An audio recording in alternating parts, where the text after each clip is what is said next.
Ketika akhirnya Inneke Koesherawati menikah dengan Fahmi Darmawansyah, apalagi keinginannya setelah itu? Tentunya Ine ingin segera dikaruniai Fahmi Junior alias keturunan. Sang suami pun dengan antusias terus mendorong Ine untuk segera mengecek apakah Ine positif hamil. Iya, kalau sekarang dia lagi repot begini. Cepat beli tas pack, cepat beli tas pack. Selalu gitu. Saya yang ketawa sendiri gitu. Ya Allah, apa masa suburnya aja juga belum udah suruh beli tas pack kata dia.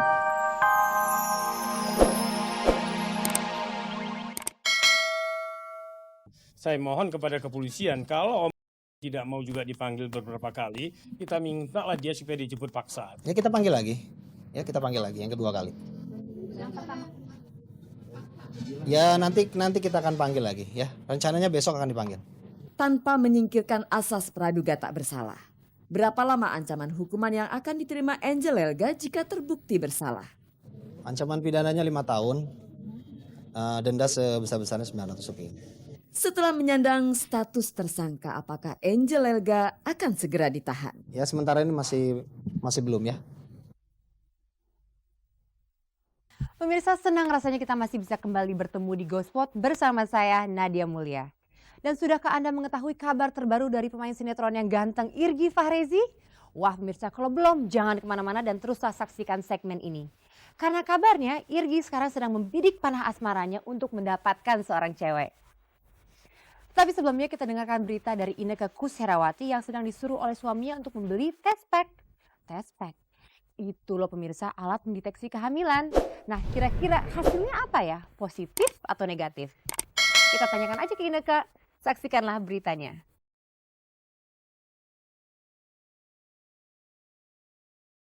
Ketika akhirnya Inneke Koesherawati menikah dengan Fahmi Darmawansyah, apalagi keinginannya setelah itu? Tentunya Ine ingin segera dikaruniai Fahmi Junior alias keturunan. Sang suami pun dengan antusias terus mendorong Ine untuk segera mengecek apakah Ine positif hamil. Iya, kalau sekarang dia lagi repot begini. Cepat beli tas pack, cepat beli tas pack. Selalu gitu. Saya yang ketawa sendiri gitu. Ya Allah, apa masa suburnya aja juga belum udah suruh beli tas pack kata dia. Udah beli tas pack. Jadi dia repot banget sekarang. Jadi saya ngikutin dia. Saya beli tas pack, padahal dipakai juga belum sampai sekarang gitu. Ine mengaku bahwa ia dan Fahmi sudah melakukan berbagai cara guna memperoleh anak. Tapi kalau restu yang kuasa belum ia terima, lantas bagaimana? Apakah Ine tidak berkeinginan untuk mengangkat anak? Ada waktu itu yang nawarin ngirim surat ke saya nama suami bahwa istrinya lagi hamil, boleh anaknya diambil karena dia udah terlalu banyak anak gitu kan. Cuma saya mikir lagi sama suami saya rundingan sama suami saya, kata suami saya bagaimanapun juga anak mereka adalah anugerah yang Allah kasih ya kita nggak boleh ngambil gitu kan. Udahlah sabar aja deh, kita berdoa aja sama Allah. Menurut kepercayaan kalau mau gampang punya anak lebih dulu mengangkat anak. Ine tidak tertarik.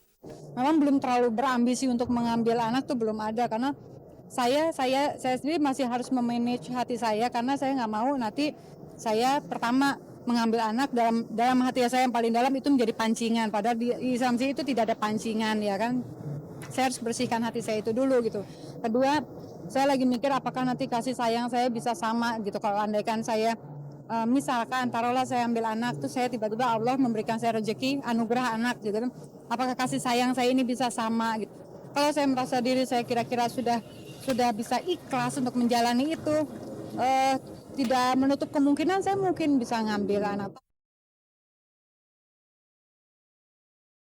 Diam-diam Irgi Ahmad Fahrezi sedang mengincar seorang cewek. Saking kesengsemnya Irgi pada cewek itu dengan gayanya yang konyol dan jahil.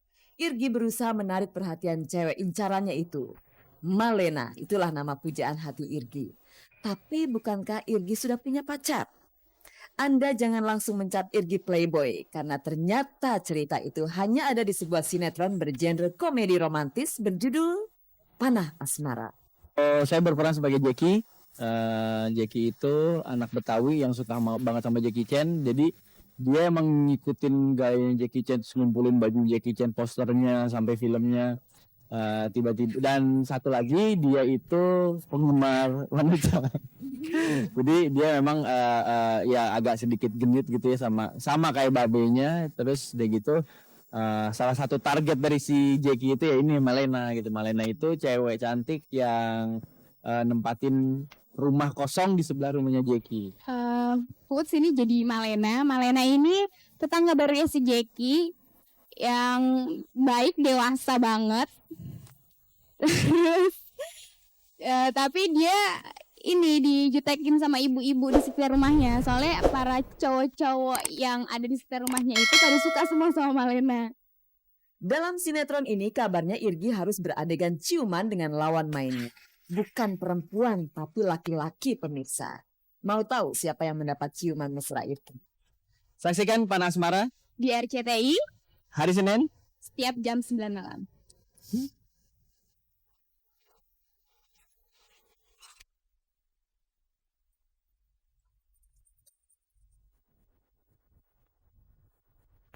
Pemirsa, manusia tidak pernah akan tahu kemana cinta mereka akan berlabuh.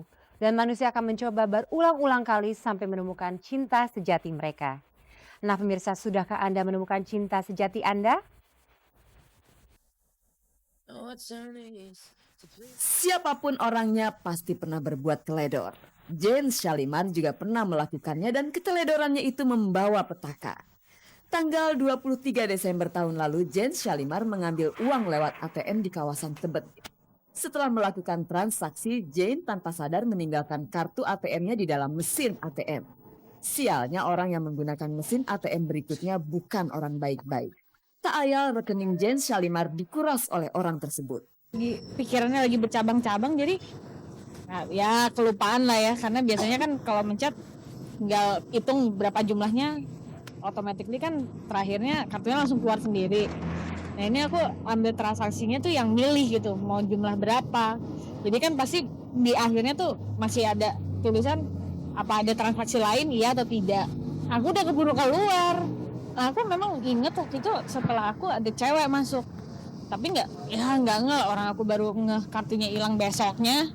Jane Shalimar kemudian melapor kepada bank telah kehilangan ATM. Dari sanalah Jane Shalimar tahu kemana larinya uang senilai Rp13.065.000 miliknya. Jadi dia sempat ngecek saldo dulu, baru dia bayar 3 kartu kredit, dia ambil tunai 3 kali ya, baru dia pindah buku. Dan semuanya atas nama dia, ya ketahuan tuh kelacak kan. Atas nama kartunya Pak Rianti ada 3. Saya pindah buku juga ke atas nama itu, jadi ya udah terlacak dengan sendirinya lah. Meski identitas pelaku sudah terlacak, namun proses penyidikan pihak berwajib terbentur dengan kerahasiaan bank. Penyidik tak bisa serta-merta meminta kepada bank alamat pelaku. Belum lagi domisili pelaku terus berpindah, sepertinya pelaku sadar sedang diincar pihak berwajib. Akhirnya kemarin pihak berwajib berhasil membekuk pelaku. Yang selama ini kan memang untuk rahasia bank sendiri kan tidak bisa secepat itu kita dapatkan, tapi ada beberapa prosedur atau langkah yang harus kita tempuh. Jadi di sini ternyata ada kerjasama yang baik dengan pihak bank sehingga bisa terungkap rekening yang ditransfer, kemudian munculnya alamat. Nah pelaku berkali-kali kita coba untuk melakukan penangkapan, dia berpindah terus. Nah baru ketangkap. Ya kita minta kembaliin semuanya lah, seutuh-utuhnya secara kekeluargaan lah kita ini. Tapi kalau misalnya kita kasih jangka waktu 2 hari ya mas, 2 hari untuk dia balikin dengan jaminan surat tanahnya dia. Kalau misalnya nggak bisa ya sesuai prosedur polisi. Meski Jane Shalimar ingin menyelesaikan kasus ini secara kekeluargaan, namun proses hukum terus berlanjut. Jane tak bisa mencabut laporan karena kasus ini kriminal murni.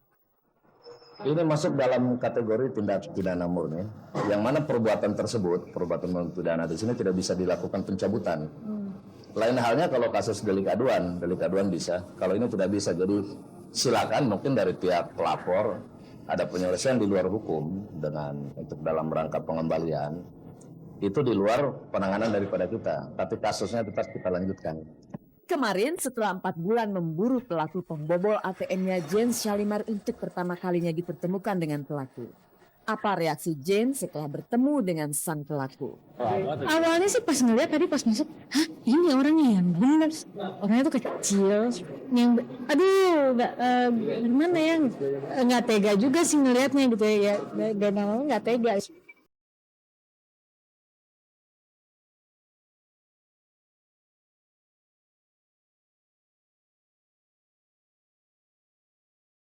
Pemirsa, jika Anda kehilangan barang berharga milik Anda, jangan buru-buru mencurigai orang lain. Curigai diri Anda sendiri terlebih dahulu, karena mungkin Anda lupa untuk menyisihkan sebagian pendapatan Anda untuk mereka yang kurang mampu. Dan teruslah saksikan Ghostwatch bersama saya Nadia Mulya dan rekan saya Nela Ana setiap Senin sampai dengan Sabtu pukul 7 pagi tentunya di RCTI Semakin Oke. Dan pemirsa, saksikanlah sinetron unggulan RCTI yaitu Si Cantik dan Si Buruk Rupa yang mulai pada hari Kamis ini pada pukul 7 malam. Yang mengisahkan kisah cinta antara si cantik dan si buruk rupa tentunya. Pemirsa, Ghostwatch, gosip cantik bukan gosip buruk. Sampai jumpa.